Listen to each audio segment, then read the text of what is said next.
Boa noite, sejam todos bem-vindos para mais um estudo das obras de Manuel Filomeno de Miranda, psicografadas por Divaldo Franco. Nós estamos estudando a série sobre obsessão e vamos comentar sobre o sexto livro, que se intitula Loucura e Obsessão. Nós somos um grupo de estudantes da doutrina espírita e do Evangelho e nos reunimos aqui para refletir juntos sobre os ensinamentos do livro. Inicialmente, queremos agradecer a participação de todos que estão aqui conosco ao vivo, e também aqueles que vão assistir depois pelo canal do YouTube Leitura de Livros Espíritas, onde nós publicamos a gravação toda terça, logo após o estudo ao vivo, por volta de 9h30, 21h30. Pedimos que se inscreva no canal, ative o sininho e, se gostarem, curta os vídeos para que o estudo possa ser divulgado para outros que se interessem pelo assunto. Peço agora que todos desliguem seus microfones para que possamos fazer a nossa oração para dar início à nossa tarefa de hoje. Vamos elevar nossos pensamentos na direção de nosso Pai Celeste, de nosso irmão maior, nosso Mestre Jesus, para pedir que a paz e o amor de Jesus estejam conosco. Senhor, rogamos seu amparo para os propósitos de bem servir. Reunimos aqui para mais um estudo e pedimos seu auxílio. Que o Senhor nos conduza para a realização dessa tarefa e que possamos estar receptivos à inspiração dos teus mensageiros. Que os ensinamentos do livro possam iluminar nossos caminhos na jornada evolutiva, facilitando assim a nossa compreensão e a nossa caminhada.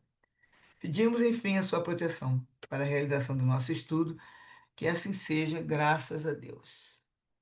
Então vamos hoje começar um novo capítulo.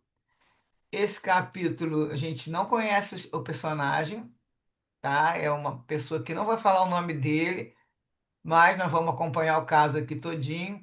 Boa noite, boa noite. Boa noite. E vamos começar a falar o caso aqui, mas o Bezerra vai falar algumas coisas com o Miranda sobre a obsessão primeiro. E depois vamos começar a contar o caso de uma pessoa que não apareceu no livro até agora e a gente não conhece. Então é o capítulo 19. O título é Socorro de Libertação. Vamos estudar hoje a parte 1. Então o Bezerra está falando que analisando, o Miranda primeiro está explicando que analisando com o Dr. Bezerra de Menezes a problemática sempre grave e complexa da obsessão, o Dr. Bezerra esclareceu para ele.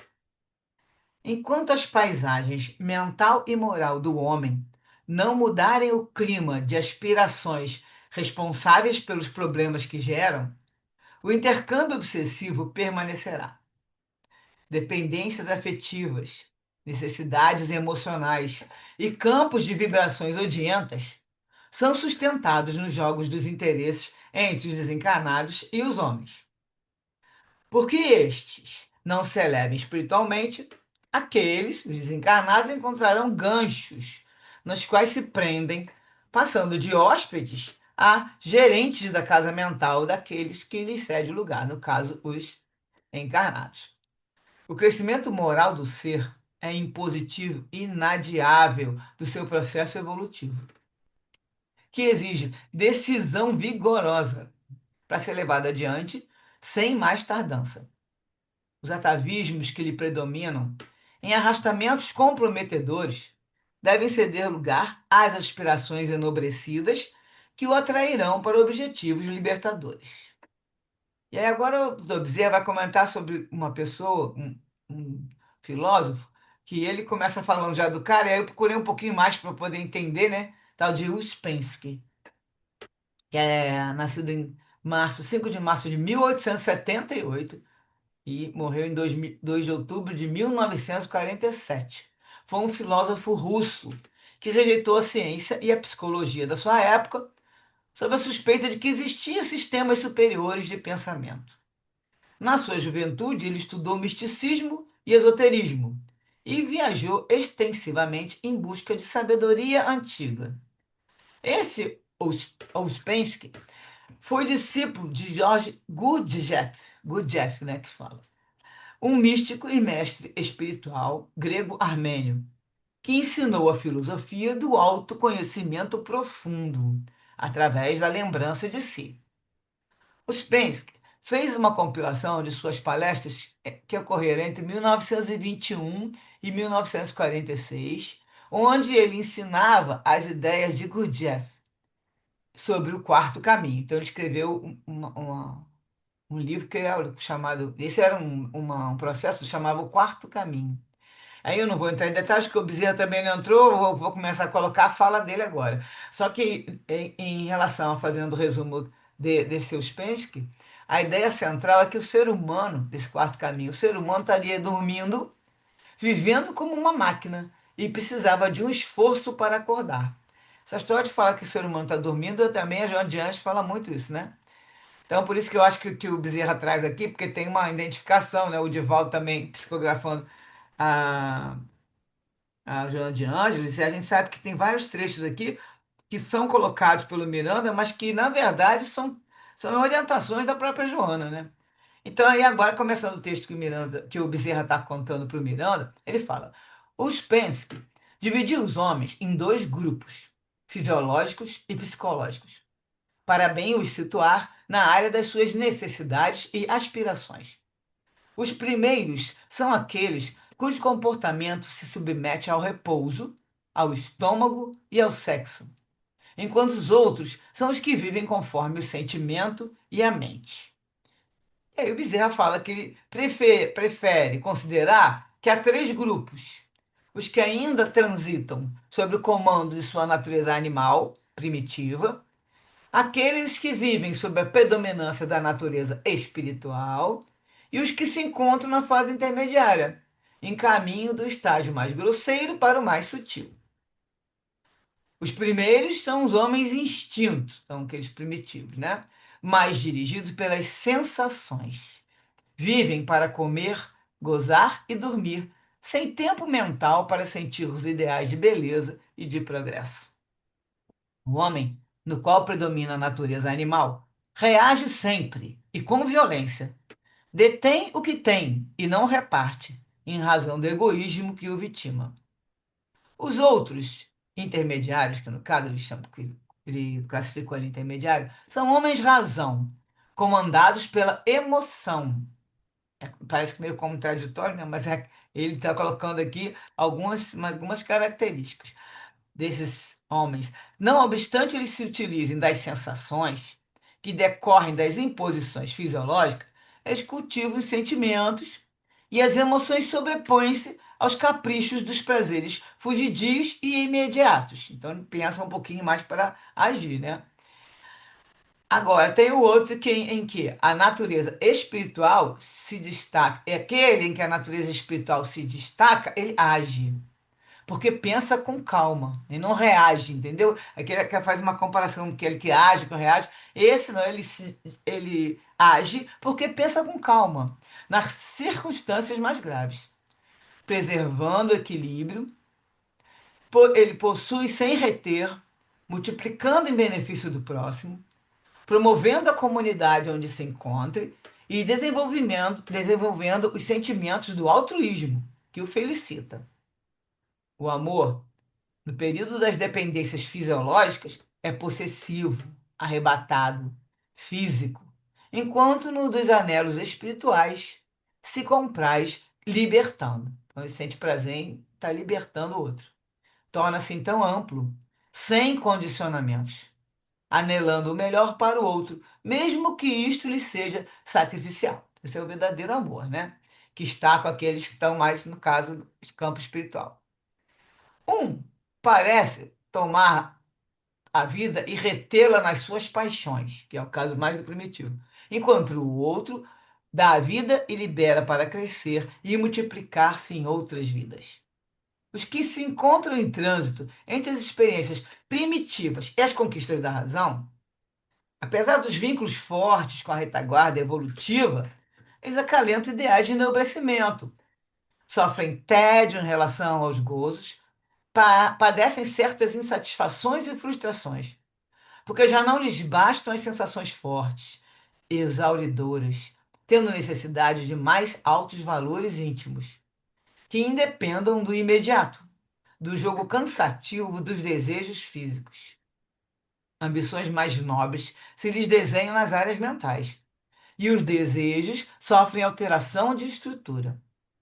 Pressentem a glória do amor e a dádiva da paz, engajando-se nos movimentos idealistas. apesar das incertezas e dubiedades que os assaltam vez por outra. Como é natural, há uma prevalência de homens extinto nos quadros sociais da Terra, em relação ao número menor de homens de razão, que se empenham por criar condições de progresso e realização em favor dos que estão atrás. Movimentando-se entre os dois contingentes estão aqueles que despertam para as realidades espirituais, galgando os degraus de ascensão a duras penas, estagiando uma larga faixa de espíritos na primeira fase. Suas paixões são agressivas, seus desejos dominadores, suas aspirações primitivas, sem as resistências morais que dão valor ético ao ser, partindo para sucessivos revides e cobranças, quando contrariados nos seus gostos ou feridos nos seus falsos brios, ou desagradados nos seus apetites. Porque, em idêntica posição vibratória, disputam entre si os espólios infelizes dos interesses de que se nutrem, vivendo em intercâmbio obsessivo, porque estão na mesma vibração, né, daqueles espíritos que estão desequilibrados, perturbados, então eles estão naquela posição vibratória, os interesses se nutrem, né, eles falam. Quando o amor, né, nesse caso, é apenas força de desejo, ou no ódio, estão cegos pela revolta e envenenados pela vingança. Os intermediários são também fáceis presas das alienações espirituais, por falta da consolidação dos ideais libertários, o que os faz recuar, tombando nos círculos das disputas rudes e alucinadas. À medida que o homem suplanta a dependência dos vícios e se eleva emocionalmente acima do estômago e do sexo, terá conseguido valioso recurso terapêutico preventivo em relação a essa parasitose infeliz, que é a obsessão, que o mantém em círculos viciosos nas faixas mais primárias das reencarnações reeducativas. O espírito não foi criado por Deus para sofrer. O sofrimento é sua opção pessoal, em face da vigência do amor que felicita, em todo lugar, aguardando por ele. Todavia, como decorrência da sensualidade a que se escraviza, então a sensualidade aqui no sentido da pessoa que quer as sensações da matéria, né? Então, decorrência disso, a pessoa, o espírito retarda a sua felicidade, a felicidade que ele está destinada. Damos aqui à palavra sensualidade uma abrangência maior. Paixão pelo comer, vestir, gozar, viver nos limites dos interesses pessoais, mantendo os sentimentos adstritos aos impositivos orgânicos, dos quais não prescinde, não deixa de procurar, né? Sem espaço mental ou emocional para a renúncia, a abnegação e a fraternidade. Enquanto vigorarem aqueles arcabouços primários na personalidade, ou seja, essa pessoa que quer viver em função das sensações da matéria, então, enquanto se vigorar isso na personalidade, o intercâmbio com outros semelhantes é inevitável. Nesse caso, com semelhantes de baixa vibração, né? Porque intercâmbio nós estamos o tempo todo, né? Sempre é inevitável, mas está falando aqui no sentido de estar ligado a esses arcabouços primitivos, né? O mesmo ocorre, sem dúvida, entre os indivíduos que vivem as emoções de natureza espiritual. Quer dizer, agora eu estou falando de um lado, né, uma ponta, um oposto, agora está falando do caso contrário, do lado bom, daqueles que estão nas emoções da natureza espiritual, cuja sintonia é natural com as fontes da vida, de onde procede a inspiração do bem, do bom e do belo, atraindo-os para as conquistas gloriosas do amor. Então, sempre que a pessoa está vivendo mais em função do espírito, ela sempre está ligada nessa sintonia com os benfeitores espirituais. Assim, é sempre conveniente recordar que a obsessão é uma ponte de duas vias. O espírito que a transita e segue na direção do homem somente consegue passagem porque este, o homem, lhe vem em busca, em face das mesmas necessidades, compromissos e grau de evolução. A ocorrência, portanto, da enfermidade obsessiva somente se dá porque ambos os litigantes são afins, sendo a aparente vítima, aquele obsediado, o endividado, e o cobrador, que é o obsessor, que deveria perdoar, sendo ele é o infeliz real, o carente de socorro e de misericórdia. De socorro para que ele adquira paz, e de misericórdia, a fim de que se desembarace do sofrimento que se alonga desde a hora em que foi ludibriado, traído ou abandonado, e que, mantendo-se na injusta exigência de reparação, ou seja, ele não quer reparação, né, dentro da lei de Deus, ele quer aquela que ele faz com as próprias mãos, né, a justiça com as próprias mãos. Então, na injusta exigência de reparação, ele passa para a posição mais desditosa, que é a de algoz. Então, ele sai de realmente aquele que é o infeliz, como ele colocou aqui, o real infeliz, que ele teria que aprender a perdoar, né? Mas ele está carente de socorro e misericórdia. Quem fala? Nós temos que ver dos dois lados. Todos os dois estão precisando, necessitados. Mas aí, se exigindo essa justiça com as próprias mãos, aí, ele se torna uma posição infeliz, que é de algoz. Diante, pois, de perseguidos e perseguidores, nunca se deve esquecer que o mais desventurado é aquele que se esforça. Então, que ele está se vingando. Ele é o pior, mais infeliz na história. Porquanto ele agride as leis da vida e gera animosidade para si mesmo. Então, enquanto o outro está lá apanhando, no caso de vítima, sendo obsediado, nessa existência ele está sendo, mostrando que ele parece, ele que está sofrendo, ele é a vítima, o que acontece realmente, muitas vezes, a pessoa nem sabe o que que fez na outra existência, mas o outro que está gerando mais, além de estar se vingando, ele está transgredindo as leis de Deus. E aí gera animosidade para si mesmo, porque agora quem está errando é ele, né? Todavia, assim ele procede por loucura, que decorre da infelicidade que o domina. Está completamente desequilibrado, né? Assim, perturbado, não tem nem, não, às vezes não consegue nem raciocinar. Bom, a terapêutica desobsessiva é, desse modo, muito complexa, envolvendo todos aqueles que se lhe dedicam em grave e elevado cometimento credor de carinho e respeito. Então, nós sabemos aqui, já falamos várias vezes, que a terapêutica, a cura de uma obsessão não é fácil, ela é muito complexa. E aí o doutor Bezerra se cala e Miranda fala que concordou, convencido pelo esclarecimento. E aí ele nesse momento que a gente vai fazer intervalo, ele fala assim: a exigência da evolução pessoal é de urgência para todos nós, por meio do qual a renovação social se dará naturalmente. Então, na hora que todos tiverem já feito sua transformação moral e já estiverem com evolução pessoal, nós vamos fazer a mudança no planeta e aí vai ter a renovação social, vai acontecer naturalmente. E aí Miranda fica pensando, havia, porém, muitos labores a executar. Desse modo, acompanhamos o benfeitor diligente, cujo tempo era multiplicado na ação contínua em favor do bem. Passamos o dia nas atividades em pauta. Então, agora tem umas referências que eu vou fazer com outro arquivo, tirei do outro livro. Na verdade, foi até um site que tinha lá a parte. Esse site tem bastante informações, chama Bíblia do Caminho. E ele traz muitas informações para a gente de vários livros nossos espíritos. E aqui está com um artigo com várias referências que se chama Necessidade de Transformação Moral. Então, a importância da transformação moral surge quando a criatura humana constata que os prazeres da vida material já não lhe satisfazem.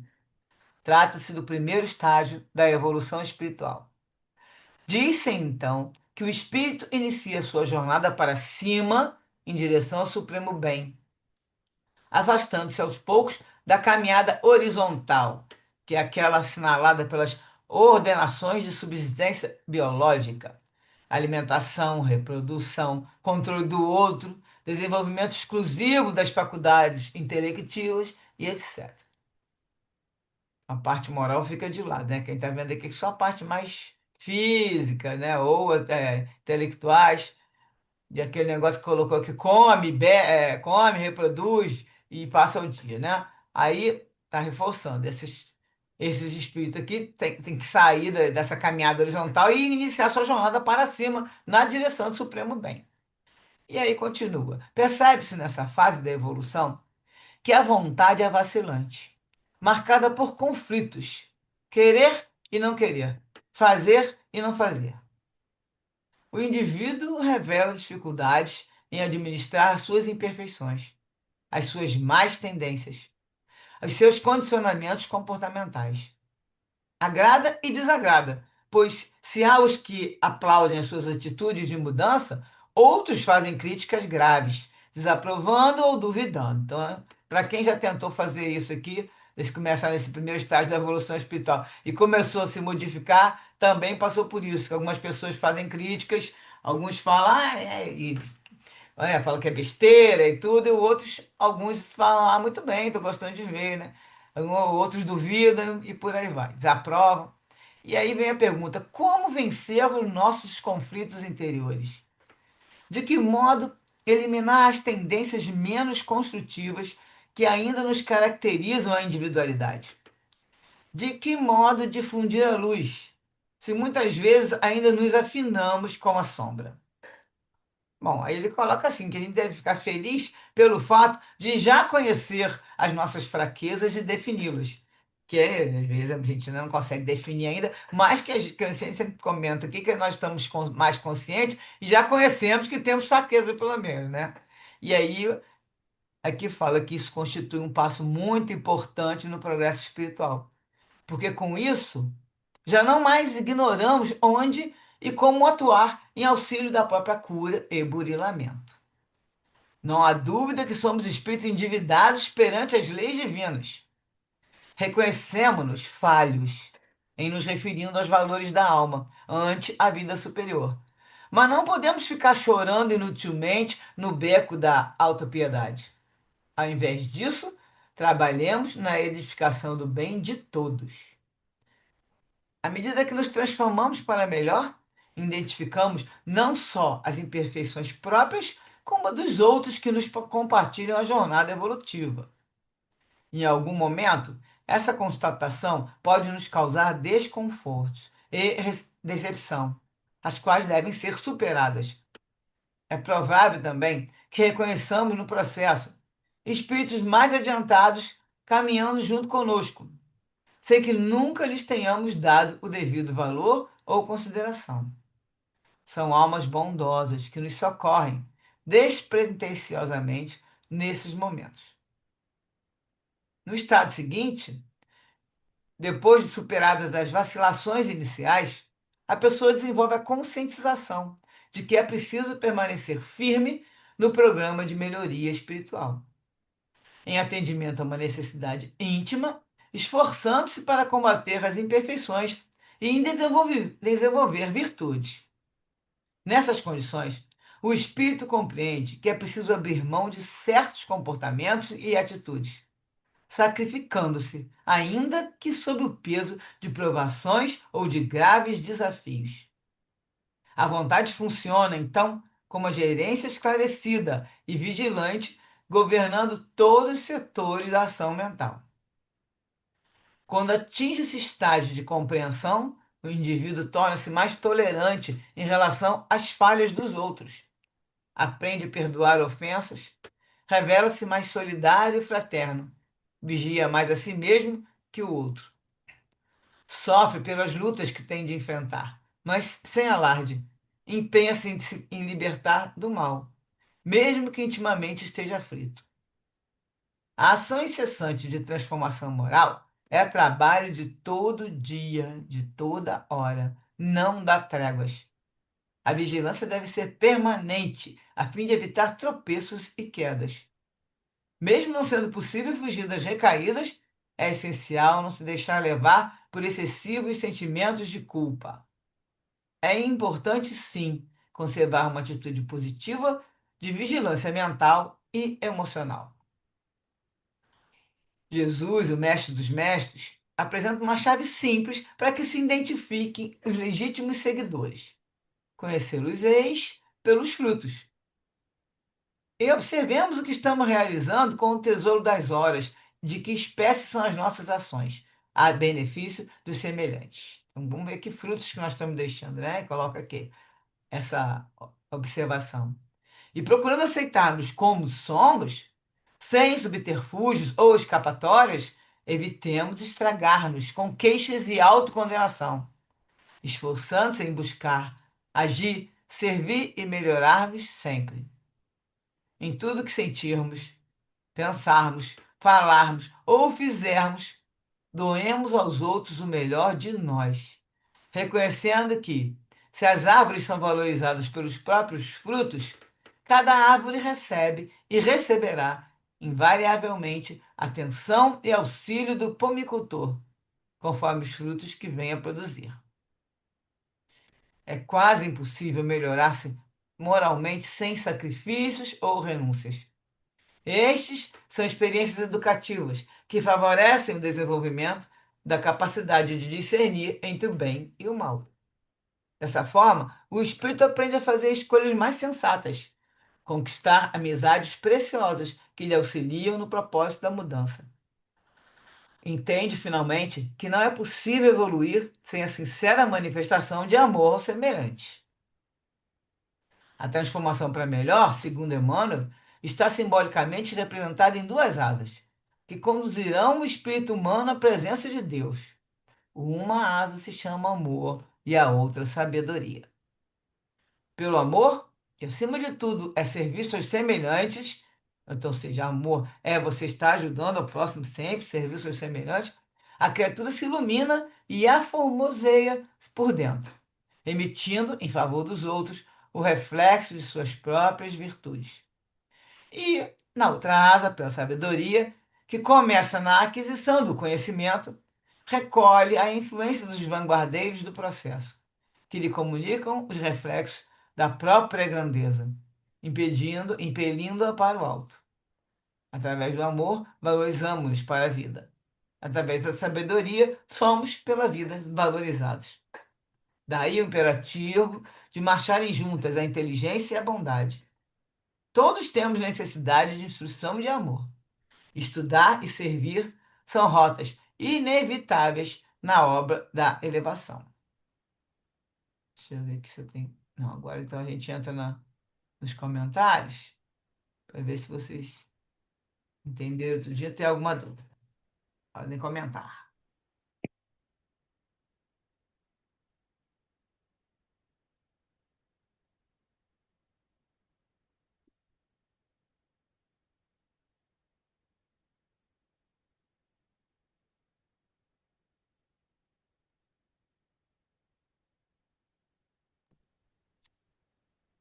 Isso, essa, todas essas lições, elas nos mostram muitas coisas, né?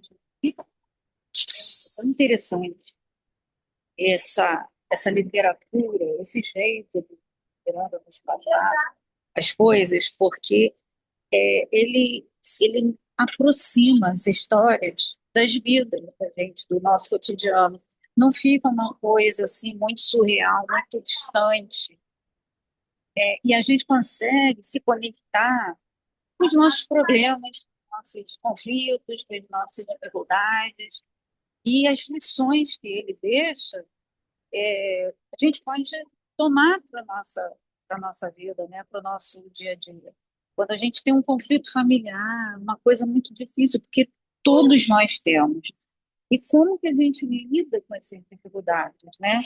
Sem violar as leis divinas. É o grande desafio, né?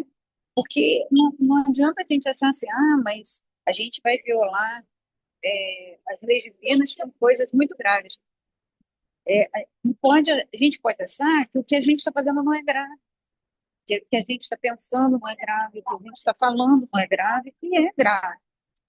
E a gente precisa realmente olhar para dentro, analisar como a gente está lidando com as situações, para nas dificuldades familiares e tudo mais, para que a gente possa tirar as lições que o Miranda está trazendo para a gente, porque a impressão que a gente tem muitas vezes é que essas histórias estão lá muito distantes da nossa experiência, e na verdade não estão.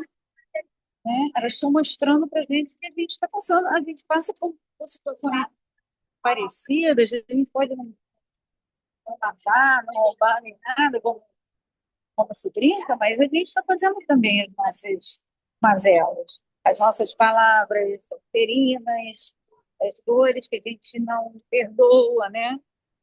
Um monte de coisa. Então, isso tudo é uma lição. O Miranda está trazendo para a gente uma lição muito grande para a nossa vida, sim. E a gente colocar essas histórias no nosso cotidiano para a gente aprender e fazer o melhor, né? É muito toda essa explicação muito, muito forte para que a gente coloque na nossa vida prática, no nosso, na nossa vivência, né?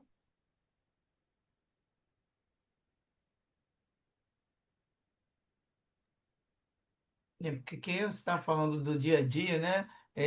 O Miranda está falando aqui que, à medida que o homem suplantar essa dependência desses vícios, né, materiais, né, e ele sai daquele negócio de comer, dormir e fazer sexo, como ele colocou aqui, né, acima do estômago do sexo e dormir, que a pessoa né, quer fazer nada e coisa e tal.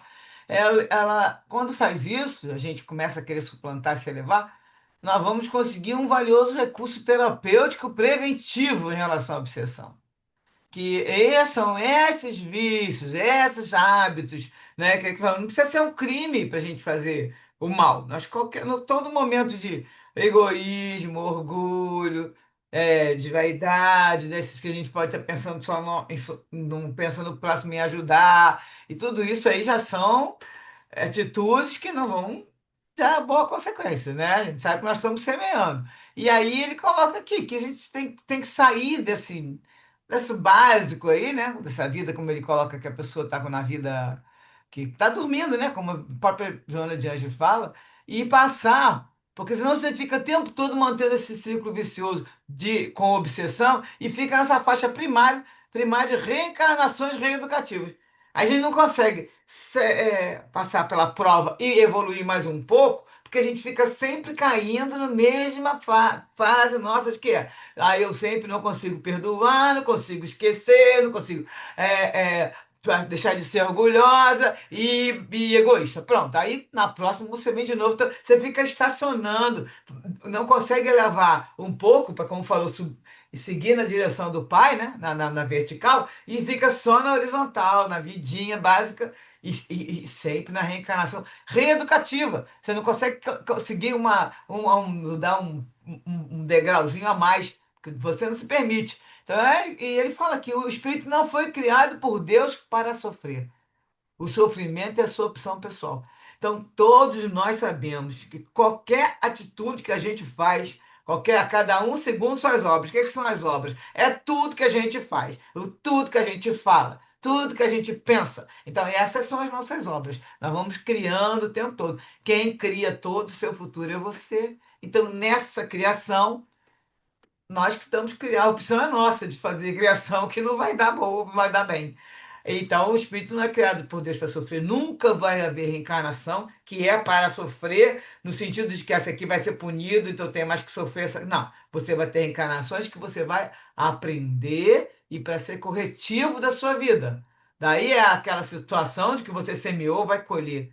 É a lei da afinidade com a sintonia. Porque o que que acontece? Você tem afinidade com essas energias, com esses espíritos, você fica sempre mantendo isso aí. Ele coloca aqui que em decorrência da sensualidade que o homem se escraviza, ele retarda a felicidade, que está destinada para todos nós.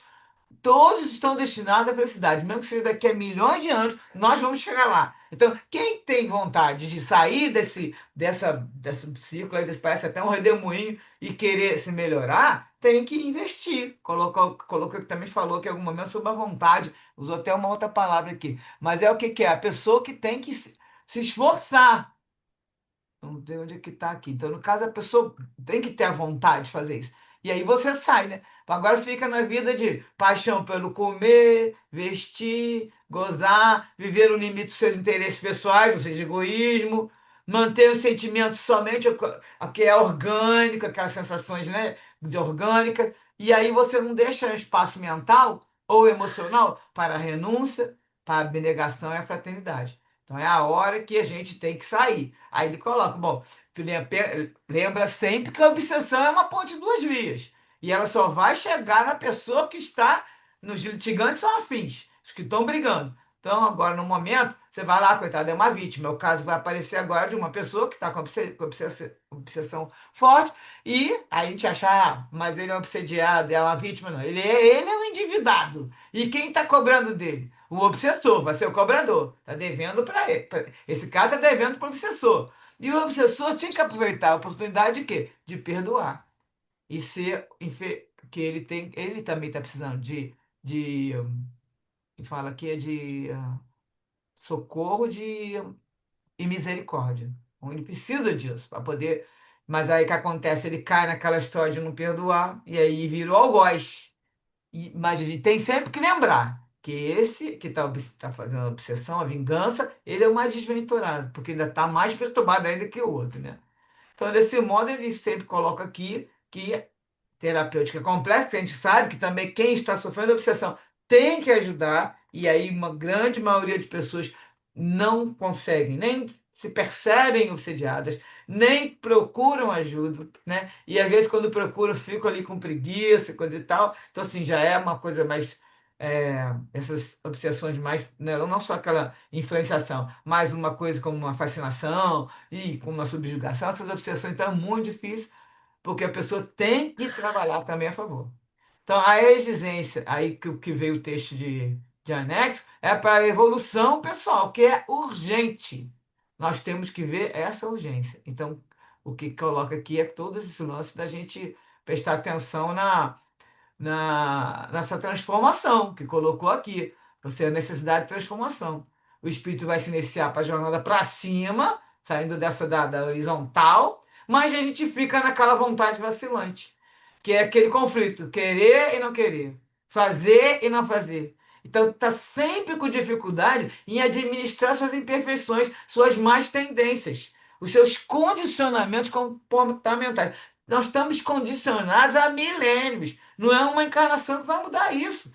Essas más tendências. Nós vamos conseguir identificar uma ou duas ou três aqui e mudar sim, se a gente ficar insistindo, né? Com bastante vontade. Agora, e não ficar desanimando, mas a pessoa tem que tá vendo as imperfeições, mas aquilo ali não é de agora. Você não pegou essa imperfeição nessa existência, essa má tendência e começou a criar agora, não.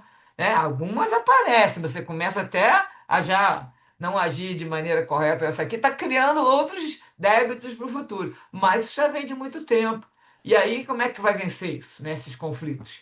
Aí é que ele comenta aqui nesse artigo, acabou que eu não trouxe aqui quem é o autor, porque na verdade eu tirei do site, mas o site está aqui em cima, né, a Bíblia do Caminho, e depois vocês podem clicar ali com o arquivo e ver o artigo completo. Mas aí ele fala assim, bem, o negócio é o seguinte, a gente já tem que ficar contente que pelo menos nós estamos reconhecendo que temos essas fraquezas. Não estamos ignorando mais. Agora temos que atuar no auxílio da nossa própria cura e burilamento. Então não há dúvida que somos espírito endividado, todo mundo sabe. Mas temos que reconhecer essas falhas, né? E trabalhar na edificação do bem de todo. Trabalho no bem é a solução para qualquer coisa. O pessoal pensa assim, mas aí eu não consigo fazer, não consegue. Sempre, as pessoas sempre fazem alguma coisa, conseguem fazer o bem de alguma maneira. Mesmo estando entrevado numa cama, a pessoa pode começar a falar coisas bondosas para os outros. Isso aí não tem escapatória. Até no livro dos Espíritos fala que todos conseguem fazer alguma coisa quando os querem, né? E aí o que acontece? Ele fala que a gente tem que ver que também junto de nós existem alguns espíritos que estão um pouquinho mais adiantados, estão caminhando com a gente. E aí são almas bondosas que nos socorrem. Despretensiosamente, eu falo, nesse momento. Socorre porque estão ali do nosso lado e estão um pouquinho mais equilibrados que nós, né? Então, a próxima etapa você vai desenvolvendo essa conscientização que você tem que permanecer firme nesse problema. Agora eu resolvi me melhorar. Então, eu preciso vou ficar firme nessa solução. Então você tem que se esforçar para combater as suas imperfeições.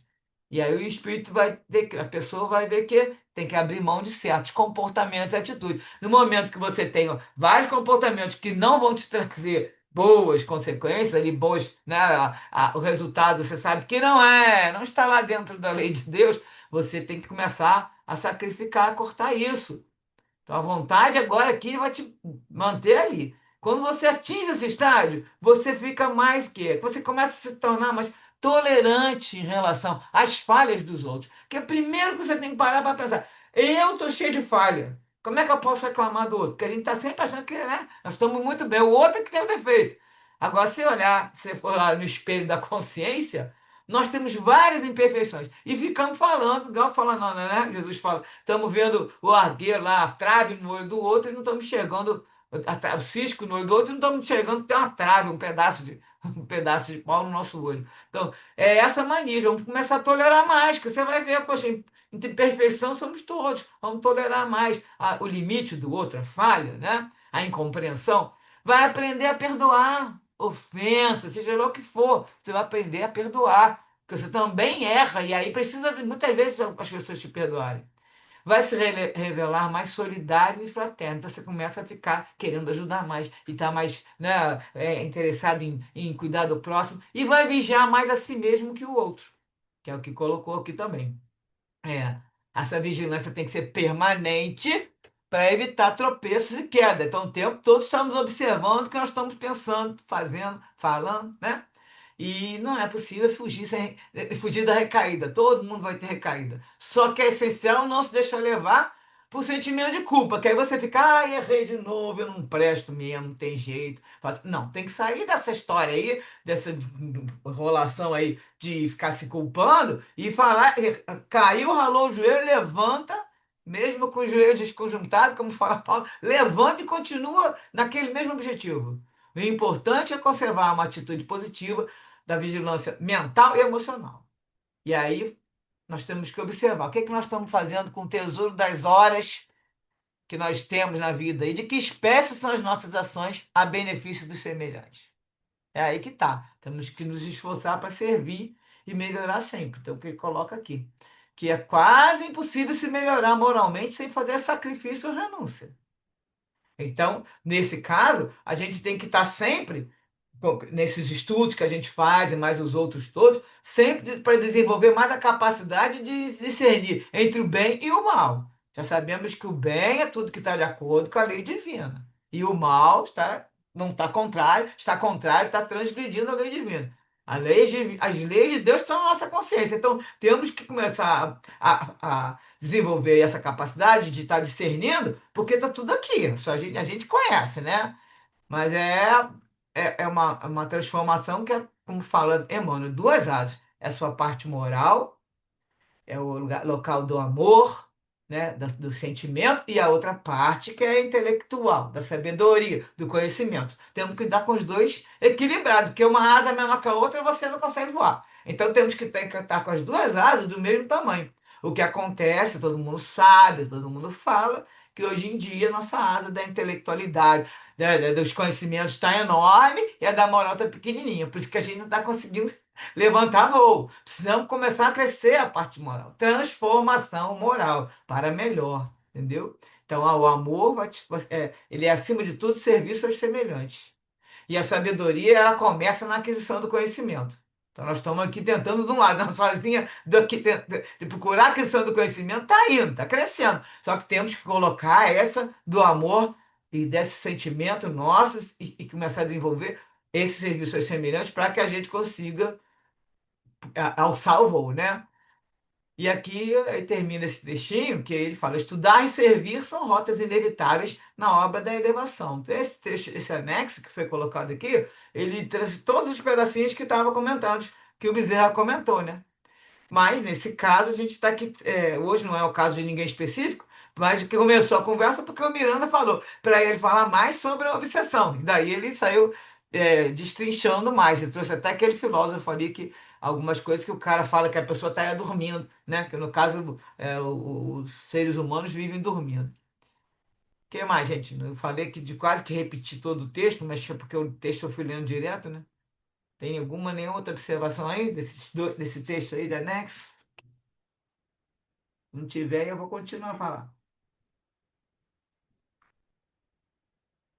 Continuar o texto do capítulo, então.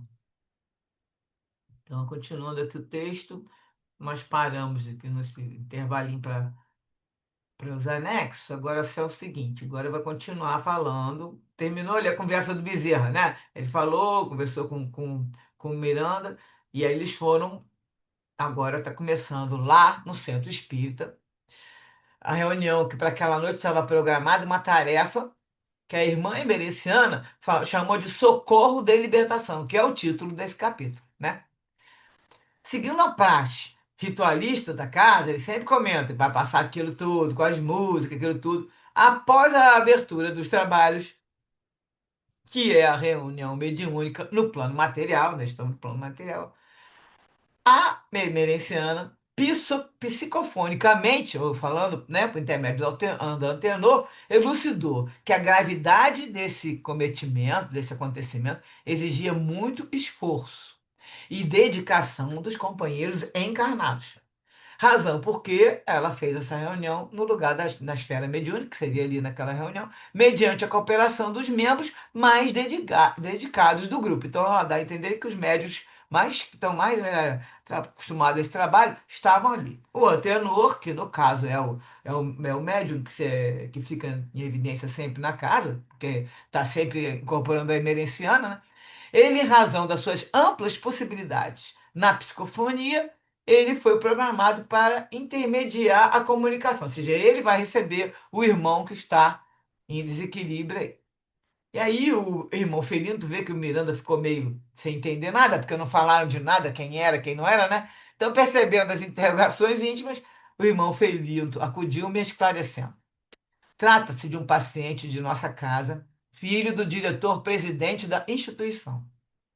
Vítima de pertinaz obsessão, aqui faz jus, não granjeou títulos de enobrecimento para que o problema tivesse a solução conforme o desejo de todos, particularmente dos pais, que são abnegados trabalhadores do bem e portadores de méritos valiosos. Então, os pais trabalham nessa casa.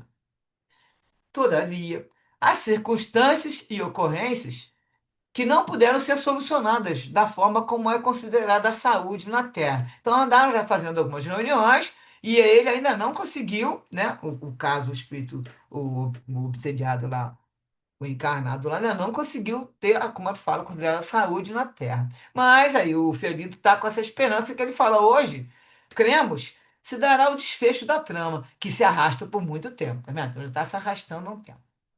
O genitor do paciente será o encarregado da doutrinação do inimigo de seu filho. Vem, esse genitor, né? Vem esperando por esse momento com grande ansiedade, sem dar-se conta do que realmente irá acontecer. Claro, porque está encarnado no plano material, não sabe o que está acontecendo no plano espiritual. Aí o Miranda fala que a psicosfera se respirava, era salutar e de alta saturação benéfica. A irmã emerenciana, que se afastara do médium nesse momento, agora ela vai quê? Ela vai lá buscar o espírito que está revoltado, né? O obsessor, conduziu ele, o indigitado, o sofredor, e foi chegando perto do Antenor. Então ele foi atraído ao perispírito de Antenor. A gente sabe que acontece nessas reuniões mediúnicas, que vai ter essa atração de perispírito a perispírito. E o Antenor vai agora falar o que aquele espírito está querendo falar. E de imediato ele entrou conseguiu, né? Ele é muito bom para isso. Ele entrando em estertores e transfigurando pouco a pouco a face do médium e o seu conjunto expressão, gestos e voz. Então ele ficou ali incorporado mesmo, demonstrando já o que aquela entidade ia falar. E a entidade exclama, em agonia dolorosa: Nunca o perdoarei. Começou já falando assim. E um senhor, que é o pai, que é que é diretor lá da casa, um dos diretores lá, com pouco menos de 50 anos, aproximou-se, visivelmente emocionado. Estava aureolado por tênue claridade.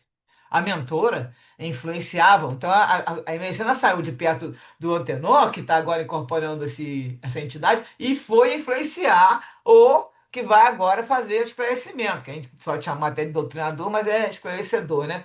E é influenciar psiquicamente com vigor. Desse senhor que trabalha na casa, se irradiava uma envolvente bondade natural, Que aí o Miranda fala que despertou uma imediata simpatia. Aí começa o diálogo entre os dois. Aí o P eu coloquei do pai e é da entidade. Então ele vem, não te pedimos que o perdoes, porque ele falou, cara, nunca o perdoarei, né? Aí ele vai, não te pedimos que o perdoes, disse com a voz ligeiramente trêmula. Rogamos que lhe deis oportunidade de reparar os males que praticou em relação a ti e àqueles a quem amas. Sem querer justificá-lo, digo-te que ele estava louco.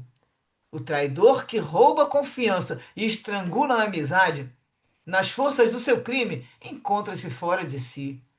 Basta que tenhas piedade e lhe concedas o que a ti ele não ofereceu, levando-te a esse estado.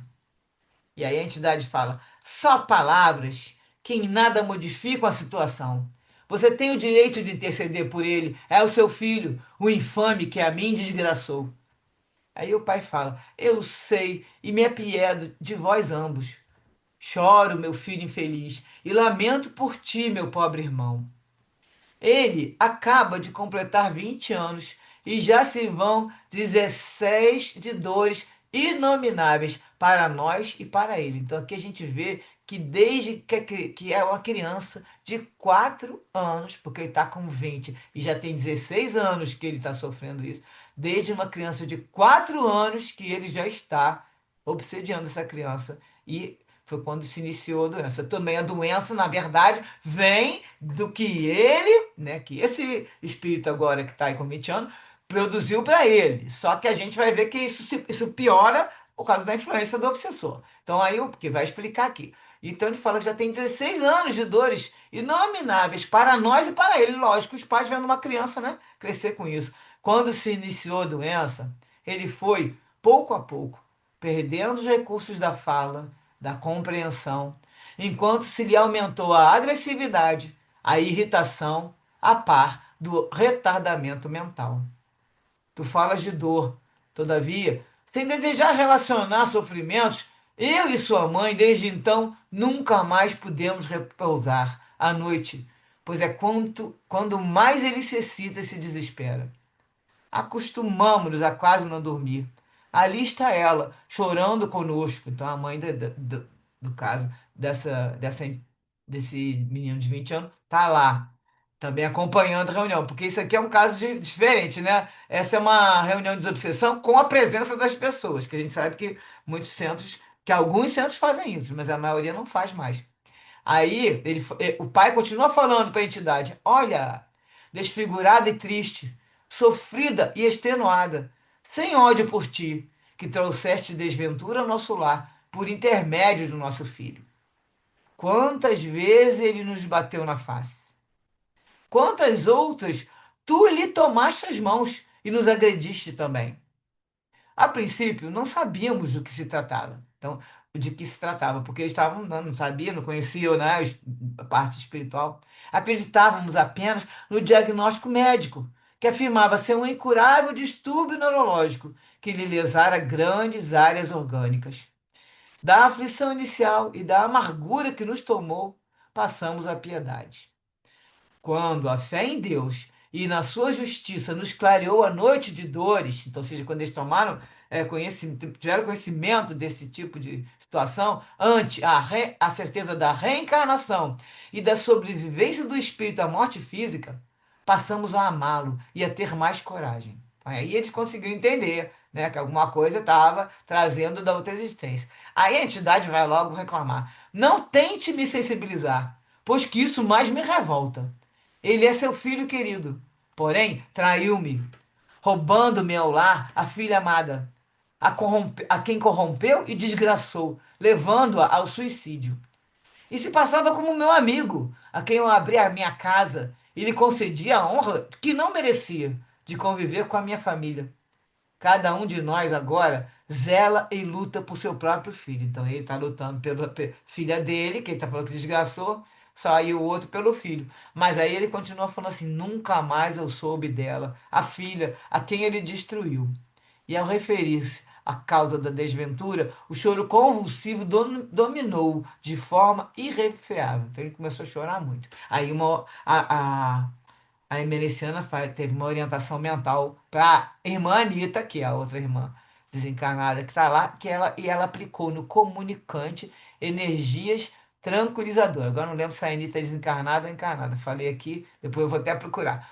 Aí ela aplicou no comunicante, se você faz no comunicante, né, fica mais fácil na desencarnada. Lá na entidade, ela aplicou energias tranquilizadoras, diminuindo-lhe o desespero e mantendo a harmonia nos aparelhos nervoso e respiratório do médium. Então, quando diminuiu o desespero da entidade, melhorou também para o médium, porque já estava afetando ali ele pela ingestão de fluidos tóxicos, que sobrecarregavam os dois, né? Os sobrecarregavam.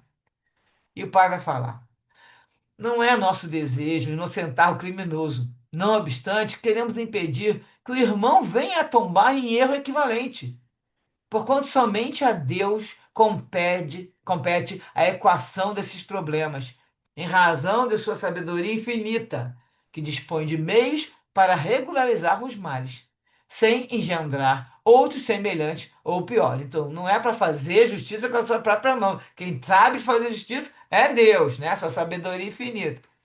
Aí ele continua: falas do suicídio da filhinha, que teve os sonhos de menina trucidados pela ignorância do sedutor.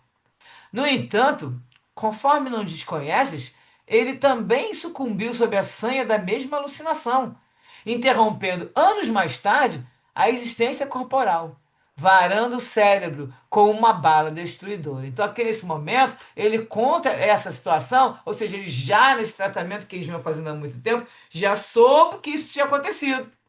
Porque ele tá, isso aqui é uma reunião um plano material, é o pai do menino. Como é que ele sabe disso? Então, já foi colocado, esclarecido, que na outra existência, depois que ele faz tudo essa maldade com o espírito, né? Que se no caso é essa filhinha aqui, e também atingiu ao pai, ele também foi lá e botou uma bala na cabeça. Se destruiu, varou o cérebro com uma bala destruidora. Também se suicidou. Com aquela, aí o pai continua falando, e com aquela atitude originou-se a paralisia em que se amarra. Porém, com a tua vingança, ele sofre mais amplos limites mentais. Então ele está colocando, ele ia passar por isso, só que agora com a tua vingança piora. Aí a entidade fala: não, não é assim. Cortou a palavra. A sua limitação é resultado do tiro que lhe afetou a razão, destruindo o órgão dela encarregado. Então ele também não é bobo, né? Que já está sabendo, essa entidade é espertinha, porque ele não era um espírito muito. Ele é um espírito inteligente. Vai falar que depois que ele vai reforçar que ele é inteligente. Aí o pai fala: com prazo me descobri que conheces a lei de causa e efeito. Mas surpreendo-me por constatar que, não obstante a identifiques, permaneças desafiando-a hoje a fim de sofrer amanhã. Então, ele fazendo, se vingando, tá ali, ele conhece a lei de causa e efeito, vai sobrar o quê? Para a próxima. Então, ele tá falando: é engraçado, porque você entende disso, identifica essa lei e está desafiando a lei agora, hoje, para sofrer amanhã. Aí, quando ele fala isso, a elucidação oportuna colheu o interlocutor desavisado com grande impacto. Aí ele parou a pensar, né? Opa, é mesmo, quer dizer, se eu ficar insistindo aqui. Aí o pai vai falar: é certo que o cérebro atingido, em face do gesto de revolta contra a vida, deixou impressões no perispírito, que lhe modelou a nova usina mental, com as deficiências correspondentes à ação nefasta. Apesar disso, porque o afliges, espírito a espírito, o enlouqueces. E em razão da tua presença ameaçadora, ele se debilita, o que te permite tomá-lo e agredir. Então, o que ele fazia, porque ele ficava mais fraco ainda, mais então, bem envolvido, enlouquecido, né? Desequilibrado ali, e aí ele fazia o quê? O obsessor pegava e fazia ele agredir os outros, jogava ele contra as paredes, ele se jogava contra as paredes. Aí me lembrou aquele espírito que conta lá no Evangelho, né? Que o pai vai pedir para Jesus ajudar e diz que ele se joga no fogo e na água. Então é uma pessoa que completamente, né? Desequilibrada, perturbada, jogava os objetos, se jogava contra os objetos, contra o solo, tudo. Como fala aqui: se tiveres misericórdia e o deixares por um pouco, ele prosseguirá encarcerado nas grades de suicídio. Ele não vai melhorar só porque você vai deixar ele, né? Porém, menos infeliz no caso, né? Podendo pensar. além do uso do cérebro danificado, e compreenderá a sabedoria e a necessidade de sofrimento. Pode não ficar tão perturbado se esse espírito parasse de obsediar. Aí o pai termina, né, conclui aqui falando: vê-lo-ás padecendo, se isso te faz bem. Ele vai continuar sofrendo. Mas a entidade vai falar: é certo que me agradará.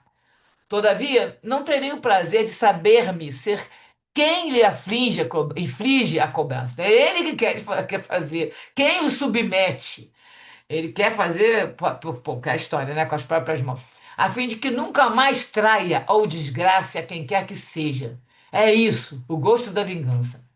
E o pai fala, um gosto ácido, que igualmente queima e queimará quem o sorve.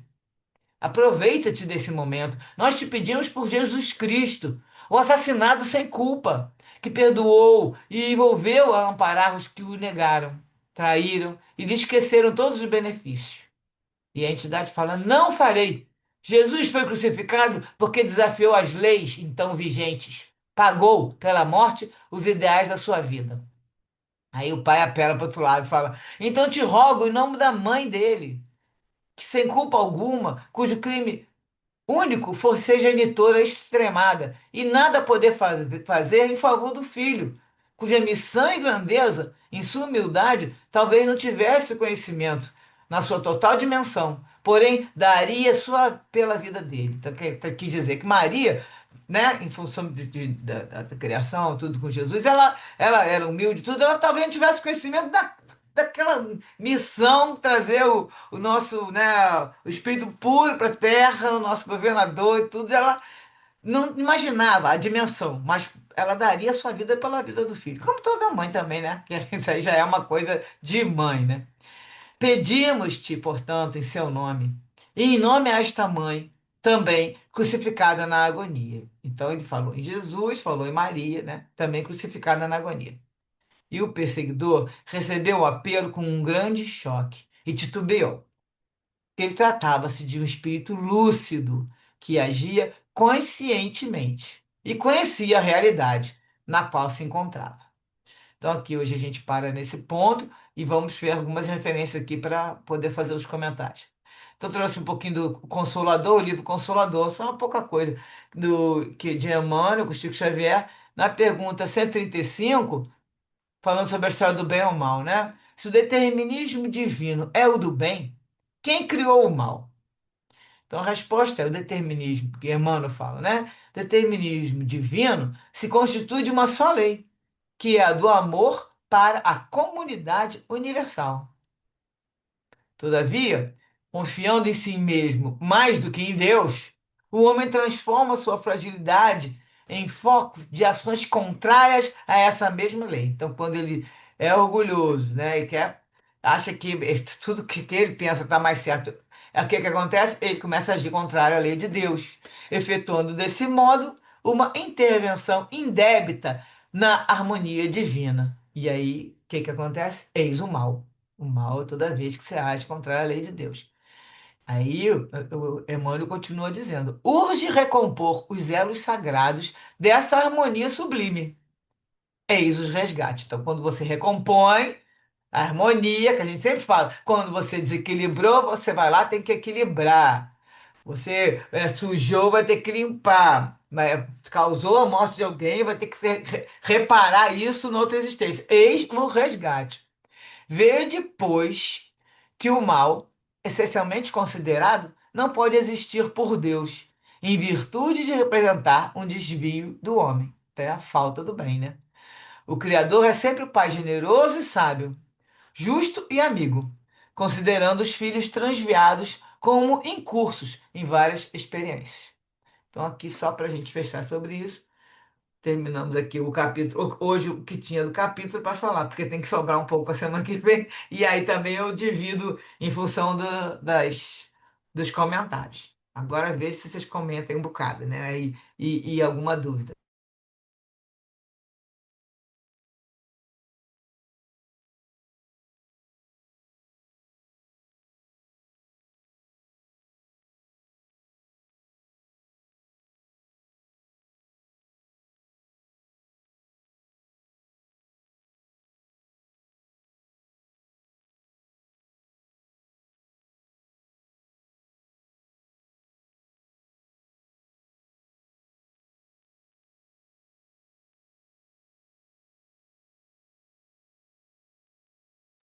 Tá mudo aí hoje, hein? Só consigo aqui falar algumas coisas em relação à reunião, né? Que a gente está vendo aqui. Lembrando que nós estamos numa reunião mediúnica, no plano material, e essa história já estava acontecendo há mais tempo, porque pelo que está contando aqui, né, já está há um tempo. Esse é o caso do filho do diretor-presidente. Não está falando nada que esse que está obsediado está na reunião. Vamos ver melhor no próximo. Mas eu acredito que eu acho que eu vi que é o pai que está fazendo isso. Fizeram é, trazendo o espírito que estava já devia estar na casa, né? Porque ele está na casa antes para poder vir para essa reunião. A Emerenciana trouxe ele para que ele possa se expressar. Então ele já estava na casa, já aconteceu alguma outra reunião que trouxeram ele para casa, para esse centro espírita. E aí os pais são trabalhadores nesse centro espírita, trabalhadores do bem, tá? Que ele fala que é paciente, filho do diretor-presidente daquela casa. Então eles trabalham nessa casa. A mãe tá ali também triste, né? Estão os dois ali, mas a mãe, ele falou, olha lá, ela tá, né? Tá chorando, coisa e tal. E aí a Meliciana vai e traz, mas o Antenor está falando pela entidade, está incorporado à entidade, e estão tentando conversar com ele, mas já dá a entender que ele está falando com ele há mais tempo, né? Ele continua tentando convencer, no sentido que agora, como o próprio Ferinto fala pro Miranda, ele nem imagina que vão tentar resolver hoje. Mas esse, o pai dele, está esperando esse momento com grande ansiedade, porque há muito tempo se arrasta essa trama. Aí vem essa colocação dele não querer perdoar, porque essa pessoa, né, fez a mal à filha dele, e a filha acabou, pelo que ele fala, a menina de 16 anos, também, nessa época a menina era uma menina, e aí ela acaba, não, dá a entender que ele vai, abusa da menina, e ela acaba se matando, não, na próxima semana acho que mostra alguma coisinha a mais, não tá, não tem muitos detalhes, que a gente não vai ver o nome de ninguém, porque esse é um caso que veio só para nesse trabalho da casa, né? E aí ele fica com esse ódio, e aí nós estamos vendo que é o que a entidade fala, né? Cada um está defendendo seu filho aqui. Eu quero justiça pela minha filha. E aí você está aí reclamando pelo seu filho. Aí ele fala, não, não vai inocentar, né? Eu quero que você pelo menos deixe com que ele que está sofrendo. Porque o que que acontece? A entidade, ela aumenta o sofrimento do próprio, do que está obsediado, só que também faz os pais sofrerem. Nesse momento é que a gente vê, né? Que a gente vê que sabe que pai e mãe, vendo aí essa situação, sofre muito com os filhos, né? Então aí tá essa relação aí de sofrimento geral. Bia, pode falar. Não é só lembrando, né, Su, que desafio, né, para esses pais, né, terem que lidar com o obsessor do filho, né, mas mais na frente, né, ele vai receber uma notícia super impactante, né, ele até se emociona, a gente vai ver semana que vem. Então, eu ao fazer a leitura, eu falei assim, meu Deus, como é que ele conseguiu, né, ser mediador do obsessor do filho, né? Que desafio, que coragem, né? Fiquei assim admirada dessa. E ele mantendo, né, a conduta o tempo todo, né? O pensamento elevado, enfim, né? Sem revolta, sem nada contra o espírito obsessor, né? Mantendo a fé dele, né, na doutrina mesmo, né? Achei bem interessante isso de observar, né? E me dá mó dó deles, né? Quando o espírito fala o que ele vai falar mais pra frente. Não vou dar o spoiler ainda, não. Eu já comecei a Né? preparar, mas já como eu estou fazendo um monte de coisa ao mesmo tempo, já nem lembro, mas eu estou começando, já fiz o rascunho. Mas é assim, acho que semana que vem já fecha esse assunto. Mas você vê a tristeza, porque só de imaginar, você tem um casal com um filhinho já desde 4 anos, começando, como ele Pro coloca, anos. foi Caramba, ficando impressionante, forma né? de Você vê que até fala. criança obcecada, né? Não, Desde exatamente, a gente pequenininho, sabe que existem muitos. E aí o que que acontece? né? Eles foram acabar lá, não diz em que tempo esses pais foram para uma instituição que, no caso, ele conseguiu entender que tinha Uhum. a reencarnação, que tinha essas coisas, e a partir daí eles estão tentando, tanto que está falando que já vem por um tempo. E essas coisas, não sei se vocês lembram no primeiro livro, que a gente viu, Bastidores, obsessão, acho que foi no primeiro, ou foi no depois, no outro. Eu sei que tinha, era uma casa que tinha um homem que o marido vivia jogando, tinha uma das irmãs da menina que mexia com magia negra. Eu sei que ao longo do tempo nós fomos lendo, eu me lembro que ao longo do livro foram passando 13 anos. E tudo lá acontecendo, a obsessão da menina lá no Uhum. leprosário. 13 anos passando o tempo e as coisas não iam. Parecia que tinha uma reunião e aí ia melhorar. Ainda tinha tanto obsessor atingindo que não fechava, né, o assunto.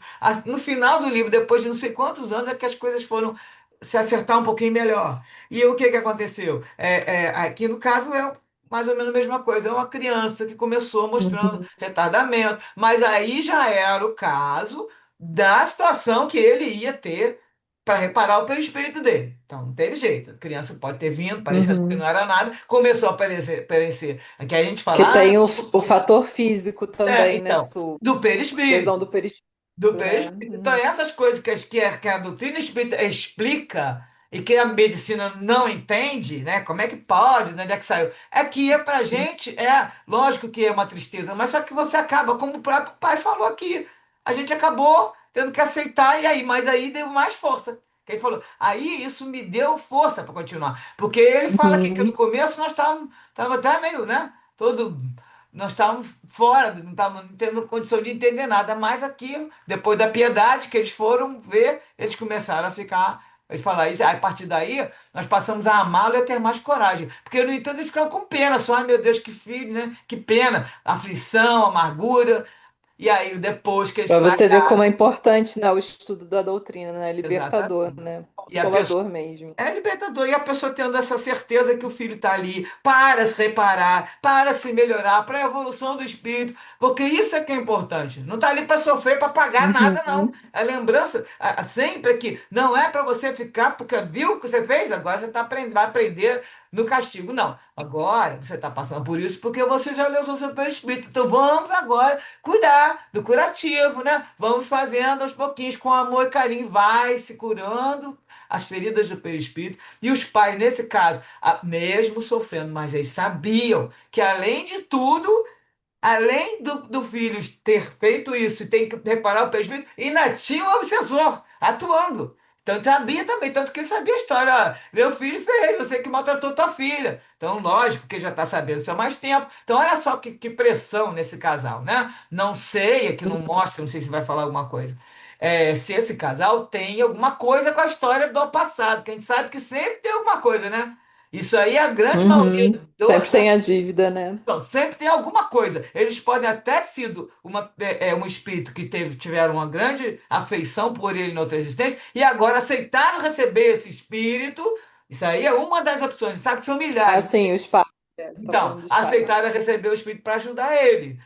No sentido de não, vocês não vão conseguir cuidar dele. Porque lá numa outra, duas, três encarnações atrás, vamos dizer, foi uma pessoa querida, um filho, ou sei lá o que, foi um pai. A gente não sabe. Então são Uhum. milhões de possibilidades. A possibilidade agora, no momento é o seguinte: eles são os pais dele nessa existência. Eles estão sofrendo muito, estão, mas conseguiram entender que ele lesou o Uhum. perispírito por causa do suicídio, agora tem que reparar. Mas acontece que toda essa lesão de ser um retardamento mental que for, ela está muito piorada por causa do obsessor, que já pega e faz quando é criança, e tá com 20 anos, se joga na parede, dá tapa na cara do pai, da mãe. Então, é Uhum. um rapaz retardado, como a gente chamava antigamente, não pode falar mais essas coisas, né? Ele tem essa deficiência mental e tudo, mas pela física a gente vê que ele consegue bater e se jogar. Então, o que que acontece? Ele está piorado por causa desse obsessor. E aí ele vai estar pedindo para ele, pelo menos, tentar diminuir um pouquinho a nossa tristeza, porque o menino ficava mais atacado e desde criança e não dormia Uhum. por causa da obsessão. É isso que ele deixa. Então, acho que quando o obsessor sai, né, já dá um alívio, assim, acho que de Já ia ajudar 50%. pelo menos para que ele pudesse deixar ele um pouco mais calmo, que ele fica muito afetado, e pelo menos ele virar pode ficar naquela vida mais, pode dizer, não é vegetativa, mas é uma vida pelo menos sem muita ataques aos pais. E aí, no caso, eles estão tentando. Agora, ele fez o que ele pediu, né, para ele fazer isso. Terminou aquele falando, passei para cá. terminou ele falando que.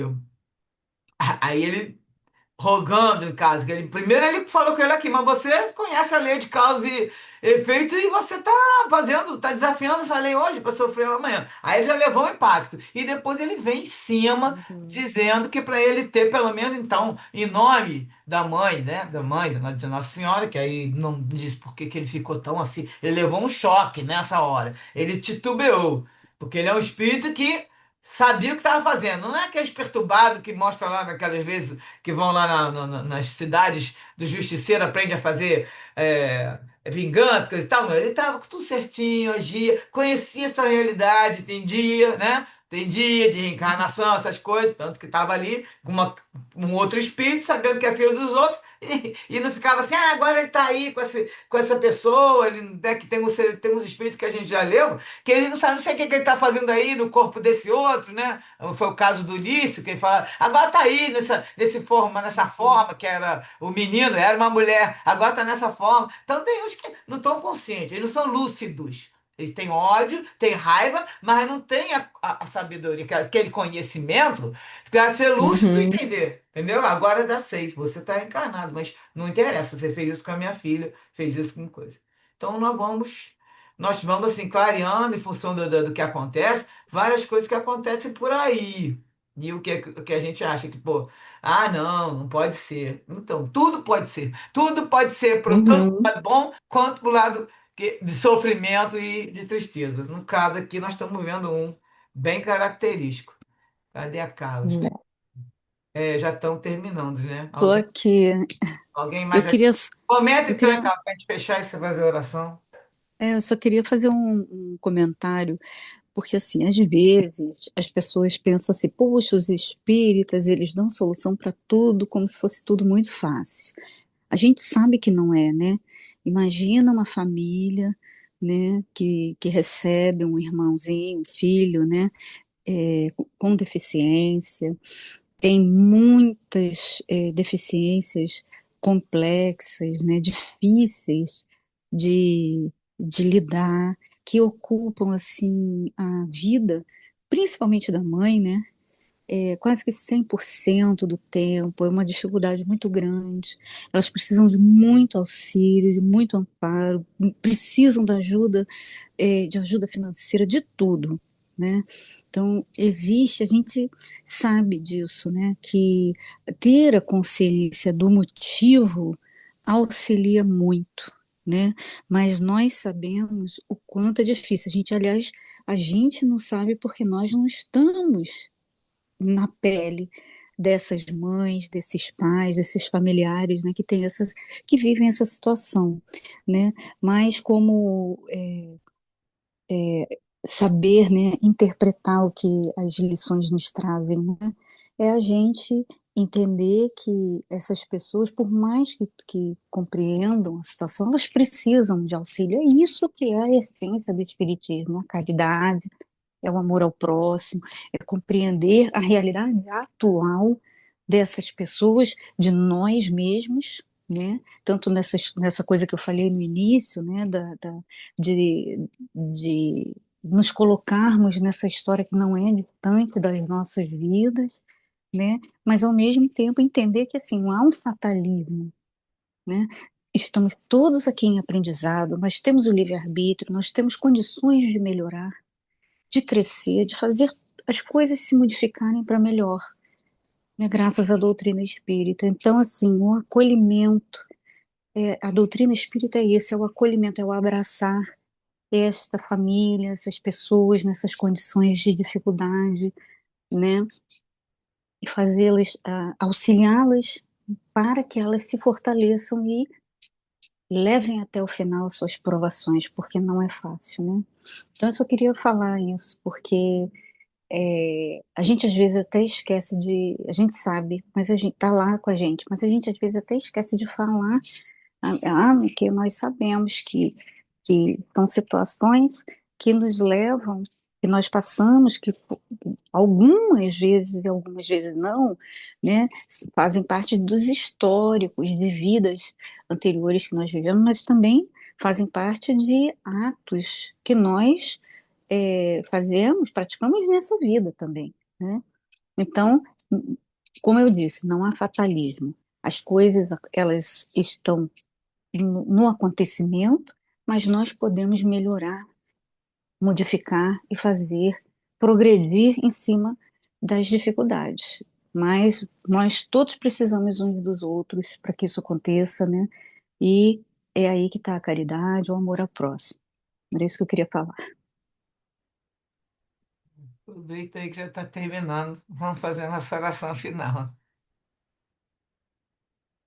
Então vamos lá, gente. Vamos elevar o nosso pensamento a Deus, a Jesus, agradecendo por esse estudo maravilhoso, a todas essas lições que Filomeno de Miranda nos traz, com tanta sabedoria, com tanto carinho para a gente, que nós possamos levar esses aprendizados para as nossas vidas e que a gente possa transmitir para quem precisa, né?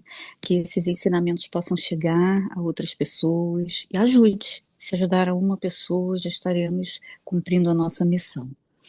Muito obrigada, Jesus, e que nós possamos estar aqui na próxima semana. Que assim seja, graças a Deus. Graças a Deus. Então, semana que vem estamos aí para continuar. Vamos ver lá o que vem por aí. Quase que a Bia solta um spoiler. Mas é que a gente fecha o capítulo semana que vem. Até terça, gente. Um beijo. Boa noite para Tchau, todos. tchau. Boa Tchau, noite. Boa Tchau. noite. obrigada, Su. Boa Boa Obrigado. noite, noite a gente. todos. Tchau. Tchau.